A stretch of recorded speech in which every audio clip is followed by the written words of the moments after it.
Hi, I'm Christy and I'm Raising Brave Readers. Are you a busy family looking for simple, fun ways to teach your child to read? You're in the right place. On this channel, I'll share quick, actionable tips to make reading easy and fun for you and your child. Don't forget to subscribe and click the bell so you don't miss out.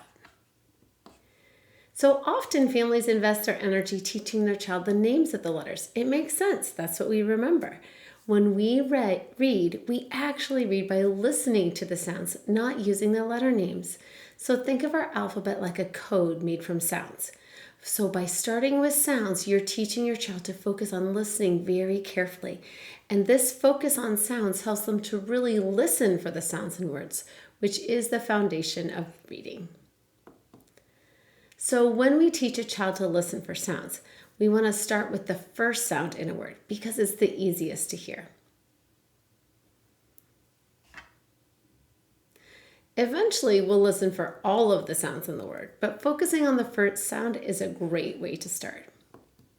So here's a fun game that I love to play. It is the mystery bag game. And this mystery bag game, you can go with you anywhere. You need 2 bags, any kind of bag will do. And then you need 4 items from around the house that all start with the same sound. So I walked around my house saying, opening all my doors and cupboards to find different things that begin with the sound. So I found a mitten, and I found a mug, and I found a marker and a muffin tin. And so you'll invite your child, hey, let's play a game together. Everything in this bag starts with the same sound. So listen carefully.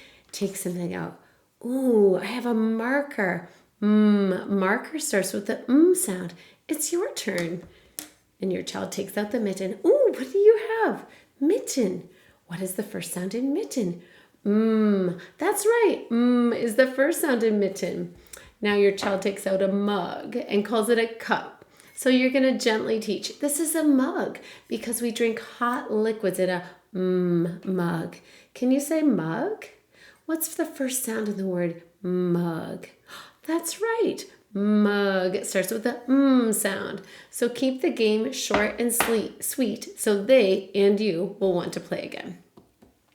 So here are some common mistakes and how to fix them.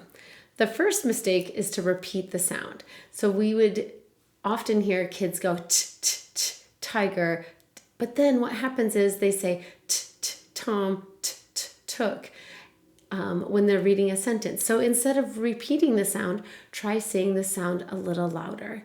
So tiger, and that helps you to avoid having to fix it later. So mistake number 2 is adding extra sounds. It's so easy to add an extra sound, and I have to correct myself sometimes too. So the extra sound is often an sound at the end of the first sound. For example, for the sound, you would say m instead of For p, you would say p instead of p.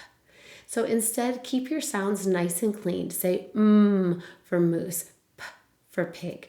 Teaching the sounds clean now prevents the need to correct it later.